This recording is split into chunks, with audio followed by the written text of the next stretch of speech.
Reflections, women in the mirror. We're talking this morning about young women who want plastic surgery and procedures not to look different, but to look even younger, to somehow stop the aging process at the age of 18, 19, 20. It's in the current issue of W magazine. And this morning we'll take a closer look at these women who are desperate to stop the march of time. It's one thing to be in your 40s, but a 40-year-old woman cannot believe that a 20-something is getting Botox. Women like 22-year-old Ashley, who started getting her injections at the age of 21. I don't have any wrinkles, but the reason I want to do it is to prevent them from forming, to avoid major surgery. My plastic surgeon said I really didn't need it. He didn't see the point in doing it, but he did it because I insisted. Ashley is not alone. A lot of doctors say there is a recent rise in the number of women under age 35 going for these anti-aging treatments. According to a recent study last year, people 19 to 34 accounted for 20% of the non-surgical procedures, Botox and chemical peels. There's a number of different factors. There's more pressure than ever to look young, to look perfect. I mean, now that we can eradicate every wrinkle, there's more of a pressure to do that. The accessibility of treatments like Botox and Restylane, you can go to a day spa and get it. It's like going into a Starbucks or something, it's just everywhere. I mean, so often you hear women who are in their 40s and 50s saying, oh, to be 20 again, or, that kind of made me realize that, I do want to preserve it.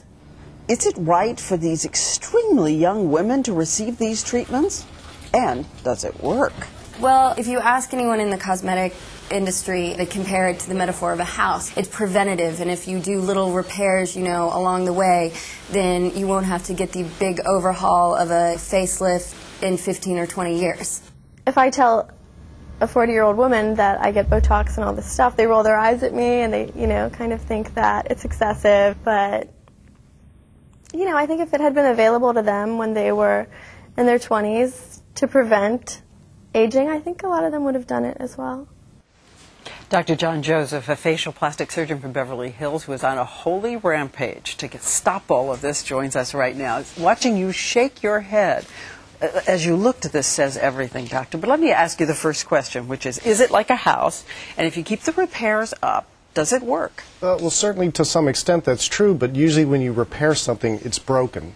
And a 21-year-old with no lines on her face, she's not broken, so why fix it? How would you know where to put the Botox if there are no lines? Well, do you know automatically? You would know the general area that she will develop lines, but it's still inappropriate. Could you keep her looking 19, which seems to be where we're headed here, that 20-year-olds now want to look 19 forever? Could you do that if you just kept pumping it in and pumping it in? No, because inevitably you're going to lose the battle of aging. Certainly you can retard it and slow it down by these treatments, but you certainly don't want to, in my practice, treat people until they have a problem. I know that you have been asked to do it often, and you say no.